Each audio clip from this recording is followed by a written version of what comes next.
Everybody coming to you from Denver, Colorado. Give it up for the very funny Piper Shepherd.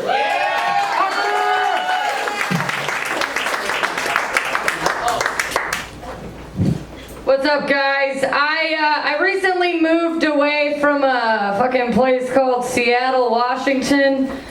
You heard of this goddamn city? Listen, I gotta stick up my ass about Seattle because they could have been doing a lot, alright? You know, I live in Denver, they fucking decriminalized mushrooms. Sister City, Portland, they decriminalized all the drugs last year. Seattle's like, we ain't doing shit. No, we're not decriminalizing heroin. Never talk about it. Never legalize heroin. Which is really weird for a city like Seattle, considering their most famous monument is a giant fucking needle. Like, what a weird place. You know, Seattle's one of those places that's like really progressive, but not.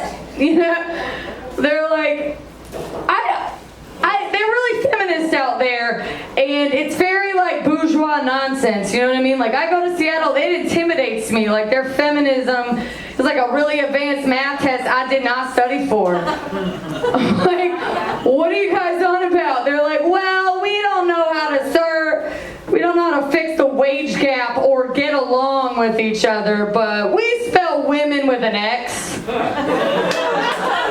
women with an X. That's doing something for equality, right? And I'm just over here like, phonetically that doesn't even make sense. What does that even mean? Women with an X. We Mexican?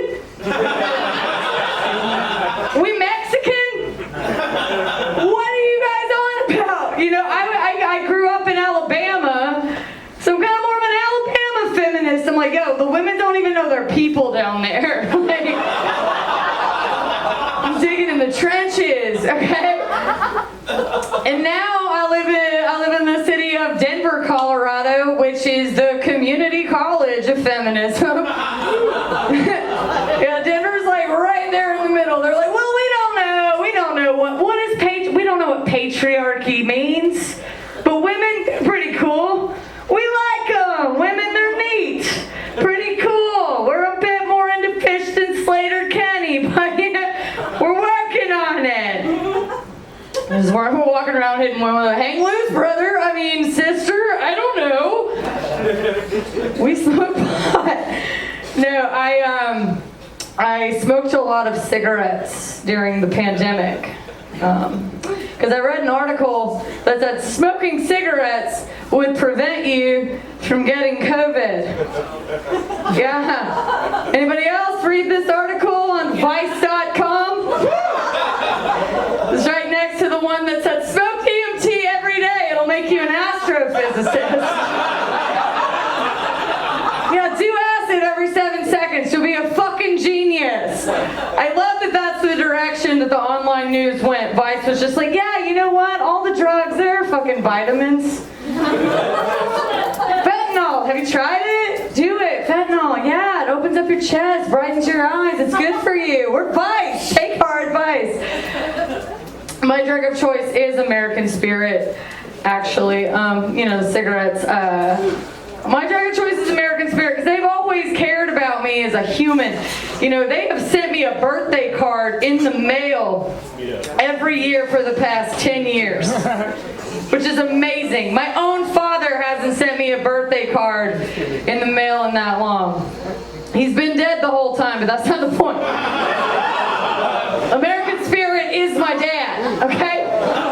And we celebrate my birthday, and it can be kind of sad, you know, celebrating your birthday with cigarettes, you know, every year. I don't know if you ever tried to blow out a birthday cake where all of the candles were just lit cigarettes, but that shit is hard.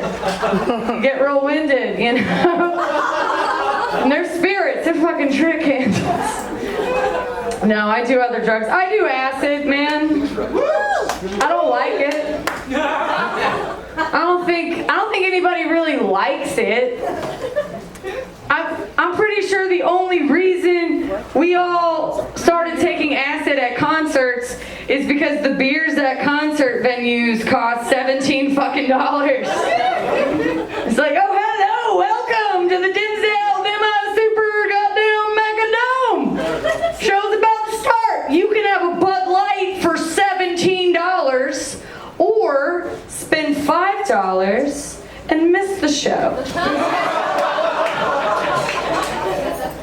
And then one day I thought, you know what? I don't need you anymore, Acid. I don't need to think that Incubus is a good band. Which, god damn it, if some people didn't get pissed off that I mentioned Incubus as the punchline of that joke. I'm like, to be honest, I never listened to Incubus. They just seem dumb. But then I graduated, all right? I stopped doing acid. I started doing cocaine like an adult. Yeah. Cocaine's cool. Cocaine is like the stepdad of drugs because it randomly shows up at kids' birthday parties.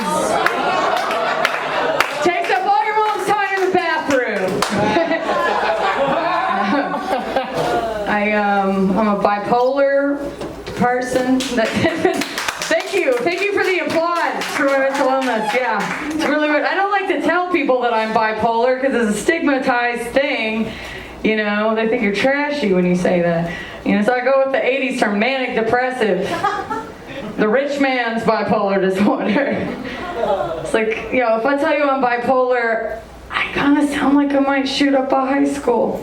But if I say I'm a manic depressive, now I sound like I teach at that high school. Way fucking classier. If I say I'm bipolar, it's like, oh, I have herpes, gross. Disgusting. If I say I'm a manic depressive, that sounds like I said, I get cold sores sometimes.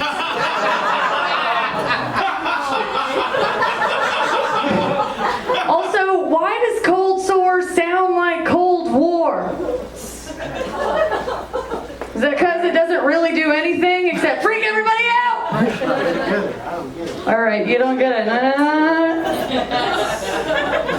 People laughing at that joke are the ones I know graduated high school. All right, I gotta get out of here. I've been Piper. Thank you so much. One more time for Piper Shepherd, everybody.